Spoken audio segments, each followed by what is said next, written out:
Hi, welcome into my studio and to this time-lapse version of the owl I did in pastel. I've got a 2-hour version over on my Patreon channel for anybody who wants to see a real slowed down version.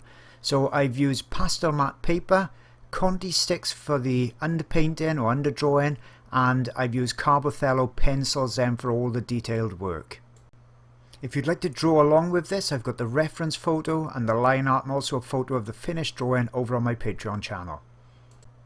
So I've already transferred the drawing down using white transfer paper over onto the pastel matte paper, and now I'm using Conti sticks to start to block in the underdrawing, and every now and again you'll see the white stick that I'm holding, and that's a stump, and it's a soft one normally I'm using by Winsor & Newton, but any rice paper stump which is nice and soft will help with the blending.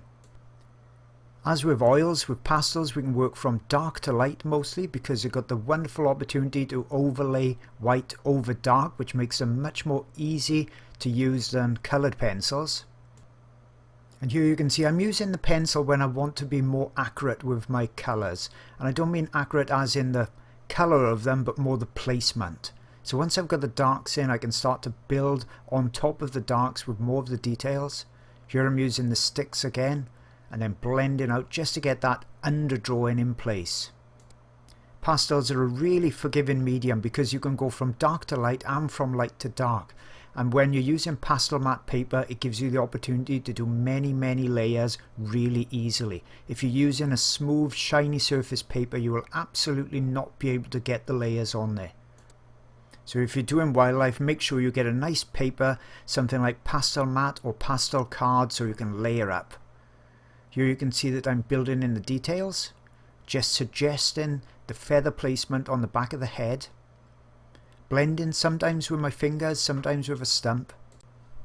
I don't want to create too much detail on the back of the head, and here I've put the reference photo which I folded by the side of it just so that I can see exactly where those placements are rather than looking at my reference in front of me.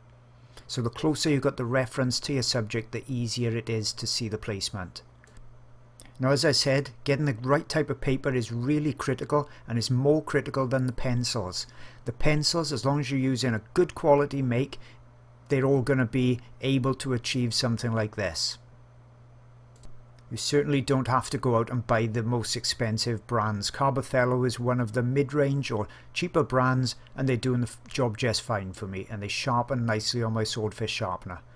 Blocking in the blue background, and I needed to put 2 or 3 layers on it to really get up to and fill in the tooth of the pastel matte paper to make it nice and soft looking. Here I'm continuing to add lights, going generally lighter and lighter all the time. If I don't want too distinctive a mark, then I'm making sure that my pencil tip is not that sharp. And then when I want some real sharp edges, that's when I, really sharpen the pencils up. It's important to create some softness, especially with birds, so you've got that difference between the harsher textured feathers and the soft fluffy feathers. And here I'm really getting to work on the details, drawing in some individual feathers with the little barbs as well, but not too much detail away from the face. So I hope you've enjoyed this short video, and as I said, there's a roughly 2-hour version filled with tips and techniques and secrets over on my Patreon channel. See you all again real soon. If you're looking for more art resources, I really think I've got you covered. I've got a brand new Patreon channel, and on there every month I bring out exclusive full-length videos for you, and also exclusive reference photos with line art. I've got a dedicated website for tutorials, that's jasonmorgan.co.uk. Lots of full-length videos, some of them up to 8 hours long on there. And there's also ebook tutorials as well if you'd like to read rather than see the videos. I've got a dedicated reference photo website, wildlifeart-online.com. There's over 900 images on there, all for you to use copyright free, and they all come with the Easy Trace line art as well. And don't forget, my YouTube channel is growing all the time. If you can possibly subscribe, then you know you're guaranteed not to miss out on any new videos and updates. See you all again real soon.